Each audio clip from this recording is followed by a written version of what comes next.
So guys, जैसा कि हमने पिछले एपिसोड में देखा कि जांग ने किंग लोंग को मारकर उसे आजाद कर दिया। उसने चूहो का सिर काटकर वुयान को गिफ्ट में दे दिया था, जिससे गुस्सा होकर फेई ने डेमोनिक बिस्ट के साथ मिलकर स्नेक वैली पर हमला कर दिया। फिर अब हम देखते हैं कि डेमोनिक बिस्ट के गांव पर अटैक करके वहां के लोगों को मारने लगे। सब अपनी जान बचाने के लिए इधर उधर भाग रहे थे। एक औरत अपनी बेटी को लेकर वहां से दूर भागने लगती है, पर व्हाइट टाइगर ने उसे पकड़ लिया और दूसरा टाइगर उस लड़की को मारने लगता है। लेकिन तभी जुए की वहां गई, वो एक अटैक करके उस टाइगर को दूर गिरा देती है और अपनी आइस पावर का इस्तेमाल करके व्हाइट टाइगर को बर्फ में जमा कर खत्म कर देती है। वो अपनी स्पिरिचुअल पावर की मदद से उस औरत को ठीक करने लगती है। इतने वक्त में शुशु और जिंग वू भी वहां गए। जुए की कहती है कि तुम दोनों बिस्ट का पीछा करके उनकी लोकेशन का पता लगाओ। आखिर उन्होंने अचानक अपनी पोजीशन क्यों बदली? शुशु कहता है कि हमने कुछ बिस्ट का पीछा किया था और हमें पता चला है कि कोई पावरफुल बिस्ट उन्हें अपनी तरफ बुला रहा है, जिस वजह से वो अचानक साउथ वेस्ट की तरफ चले गए। इसके साथ हमें गोस्ट किंग सेक्ट का एक मेंबर भी मिला है। वो सेक्ट मेंबर को डराकर उसे पूछता है कि आखिर तुम यहाँ क्या कर रहे थे। वो बताता है कि डेप्यूटी लीडर ने हमें सारे बिस्ट को स्नेक वैली की तरफ ले जाने का ऑर्डर दिया था, इसीलिए मैं यहाँ आया हूँ। जो है कि इससे काफी हैरान थी। वो पूछती है कि आखिर तुम सारे बिस्ट को स्नेक वैली में क्यों ले जाना चाहते हो। वो कहता है कि मुझे इस बारे में कुछ नहीं पता, बस मैं इतना जानता हूँ कि डेमोनिक बिस्ट का मुकाबला करने के लिए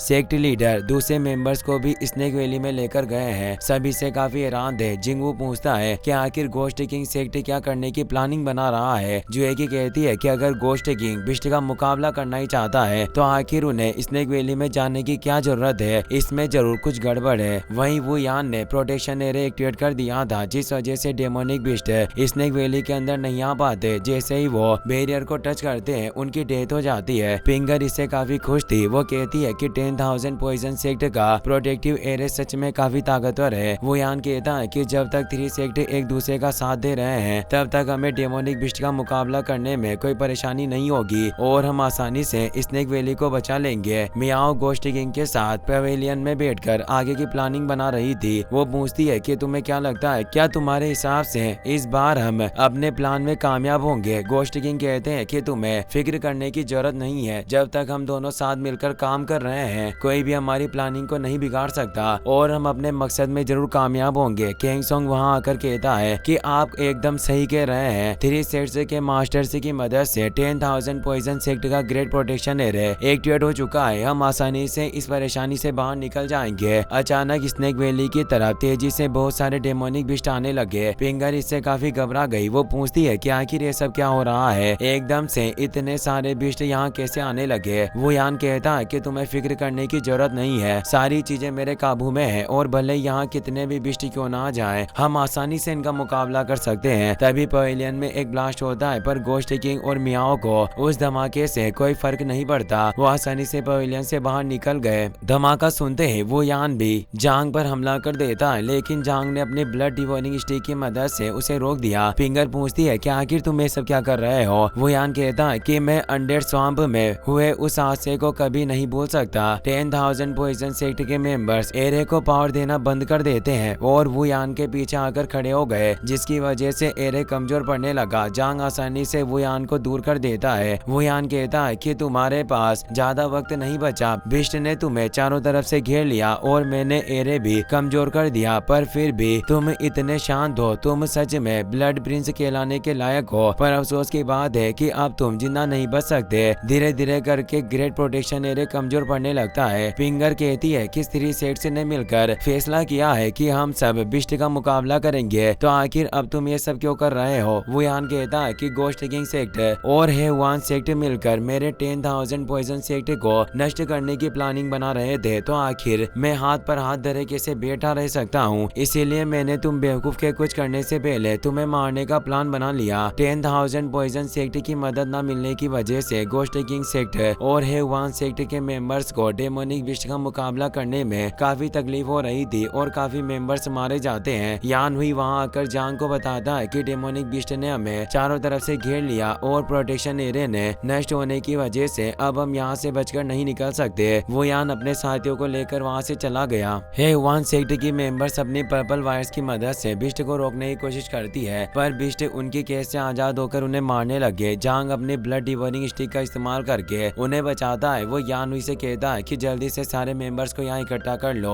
हमें साथ रहकर बिस्ट का मुकाबला करना होगा वरना हम जिंदा नहीं बच सकेंगे। वो सब एक साथ रहकर बिस्ट को रोकने की कोशिश करने लगते हैं। दूसरी तरफ आसमान में एक ट्रिबुलेशन एक्टिवेट होने लगे। जिंगवू कहता है कि अगर मैं गलत नहीं हूँ तो ये एक बहुत ही खतरनाक डेमोनिक बिस्ट का झुंड है और कुछ भी हो जाए पर हमें इन्हें रोकना होगा। शुशु को आसमान में परछाई दिख रही थी। वो कहता है कि ये कोई बिस्ट का झुंड नहीं बल्कि सिर्फ एक बिस्ट है। ये लेजेंडरी डीमन बिस्ट है, एविल ड्रैगन है और ये बहुत ही ज्यादा ताकतवर है। जोएकी कहती है कि मुझे समझ नहीं आ रहा कि आखिर एविल ड्रैगन अचानक यहाँ कैसे आ गया। अब जब बिस्ट बिना किसी वजह के कहीं भी जा रहे हैं तो हमें उनके इस अजीब बर्ताव का पता लगाकर जल्दी से 3 सेट्स को इसके बारे में बताना होगा। एविल ड्रैगन फायर बॉल्स से उन पर हमला करता है। उससे बचने के लिए तीनों अपनी स्वॉर्ड का इस्तेमाल करके एक शील्ड फॉर्मेशन बना लेते हैं पर एविल ड्रैगन का अटैक काफी जबरदस्त होने की वजह से वो दूर हो गए। शुशु कहता है कि मैंने सुना था कि इस एविल ड्रैगन की स्किल एक आयरन से भी ज्यादा हार्ड होती है। अगर ये सच है तो मुझे डर है कि हम चाहकर भी इसे चोट नहीं पहुंचा सकेंगे। तभी एविल ड्रैगन अपनी लाइटनिंग पावर की मदद से चट्टानों को आसमान में उड़ाने लगा। शुशु इससे काफी घबरा गया था। वो कहता है कि यह बिस्ट बहुत ही ज्यादा खतरनाक है, मुझे नहीं लगता कि इस तरह हम इसका मुकाबला कर सकेंगे। इसे रोकने के लिए हमें कोई प्लान बनाना होगा। जोएकी कहती है कि तुम दोनों गांव के लोगों को यहाँ से दूर ले जाने पर ध्यान दो, तब तक मैं एविल ड्रैगन का ध्यान अपनी तरफ आकर्षित करती हूँ। वो एक शील्ड बनाकर चट्टानों को गांव के लोगों पर गिरने से बचाती है। जिंगवू शुशु के साथ मिलकर गांव के लोगों को खतरे से दूर लेकर जाने लगा। एविल ड्रैगन शील्ड के ऊपर बैठकर उसे नष्ट करने की कोशिश करता है पर जोएकी ने उसे दूर कर दिया। वो गुस्से में आकर अपनी लाइटनिंग से उस पर हमला करने लगता है मगर जोएकी अपनी तियान या सोट की मदद से लाइटनिंग को रिफ्लेक्ट करके उसे दूर कर देती है। वो सोचती है कि अगर हमारी फाइट इसी तरह चलती रही तो मुझे डर है कि गांव के मासूम लोग बिना वजह मारे जाएंगे और गांव भी मिट्टी में मिल जाएगा। वो एविल ड्रैगन पर हमला करके वहां से दूर भागने लगी। एविल ड्रैगन को इससे बहुत गुस्सा आता है और उसका पीछा करते हुए उस पर फायर अटैक करने लगा। जोएकी आसानी से उसके अटैक से बच गई थी। गुस्से में आकर एविल ड्रैगन लाइटनिंग से उस पर हमला कर देता है। जोएकी अपनी स्वॉर्ड को उसके सिर में घुसाने की कोशिश करती है पर उसकी स्किन बहुत हार्ड थी जिस वजह से वो कुछ नहीं कर पाती। वो सोचती है कि मुझे जल्दी से इसकी कमजोरी का पता लगाना होगा वरना इस तरह मैं इसका मुकाबला नहीं कर पाऊंगी। वो अलग अलग अटैक और पैतरों का इस्तेमाल करके उसे हराने की कोशिश करती है मगर एविल ड्रैगन काफी ज्यादा पावरफुल था, उसे उन हमलों का कोई फर्क नहीं पड़ता। वो अपनी लाइटनिंग की मदद से जोएकी को दूर कर देता है। वो सोचती है कि अगर ये लाइटनिंग का इस्तेमाल करके मुझे हराना चाहता है तो मैं भी लाइटनिंग का इस्तेमाल करके ही इसका मुकाबला करूंगी। वो अपनी आइस पावर की मदद से उसे बर्फ में जमा देती है। एविल ड्रैगन खुद को बर्फ से बाहर निकालने की कोशिश करता है। उसे काफी परेशानी हो रही थी पर धीरे धीरे करके बर्फ में दरारें पड़ने लगी और वो बाहर निकल जाता है। जोएकी तेजी से जाकर बहुत सारी स्वॉर्ड सील्स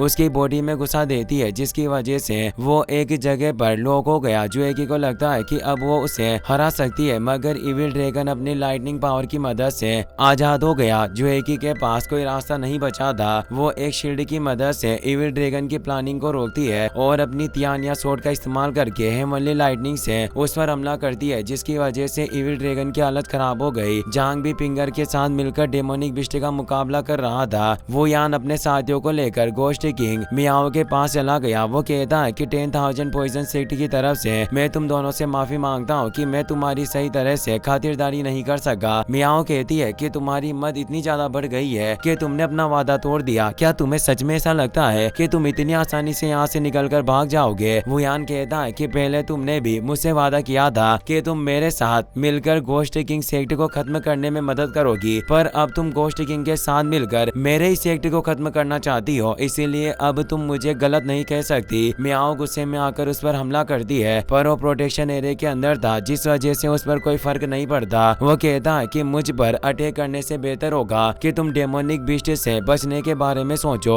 वो 10,000 पॉइजन सील को एक्टिवेट करने लगा और कहता है कि तुम दोनों मुझसे कहीं ज्यादा बेहतर और पावरफुल हो पर अफसोस की बात आज तुम जिंदा नहीं बच सकोगे और तुम्हारे साथ तुम्हारे दोनों सेक्ट भी बर्बाद हो जाएंगे। तभी कैंग सोंग पीछे से आकर उसकी पीठ में खंजर घुसा देता है मगर वो यान के साथियों ने उसे पकड़ लिया। वो कहता है कि मुझे उम्मीद नहीं थी पर तुम सच में गोस्ट किंग सेक्ट के साथ मिल गए। मेरे मास्टर ने तुम्हारे ऊपर भरोसा करके बहुत बड़ी गलती की और उन्हें पता नहीं चला कि हमारे बीच एक गद्दार है। खैर अब जब तुमने फैसला कर ही लिया है तो मैं तुम्हें नहीं मारूंगा। तुम इन बेवकूफी के साथ रुककर बिस्ट के हाथों मारे जाओगे। वो पंच मारकर उसे एरिया से बाहर निकाल देता है। वो गोस्ट किंग से कहता है कि तुम अपनी जिंदगी में कुछ नहीं कर सकते, यहाँ तक कि तुम अपनी वाइफ और बेटी को भी जिंदा नहीं रख सकते। अब इन बिस्टे के हाथों तुम्हारी भी जान जाने वाली है। मैंने इस दुनिया में तुमसे ज्यादा नाकामयाब इंसान नहीं देखा। इसके साथ गुइली भी एक नाकारा गद्दार है जिसने अपने मास्टर को धोखा देकर इविल पाथ को चुना। आखिर वो मेरा मुकाबला कैसे कर सकता है। मैं बहुत खुश हूँ, आज तुम सब मारे जाओगे, मगर मुझे अफसोस भी है कि मैं अपनी आंखों से तुम्हारी मौत नहीं देख सकता। वो जोर जोर से हंसने लगता है और 10,000 पॉइजन सील की मदद से अपने साथियों को लेकर वहाँ से टेलीपोर्ट हो गया। उसे लग रहा था कि वो एकदम सेफ जगह पर टेलीपोर्ट हुए हैं, लेकिन ताओती फे के साथ वहाँ एक और बिस्ट किंग मौजूद था। ताओती के हाथ में चूहो की डेड बॉडी थी, जिसे देखकर वुयान को समझ में आ जाता है कि जांग ने उसे जानबूझकर चूहो का सिर तोहफे में दिया ताकि तीनों बिस्ट किंग उसे ढूंढकर मार सके। ताओती और उसके साथी एक एक करके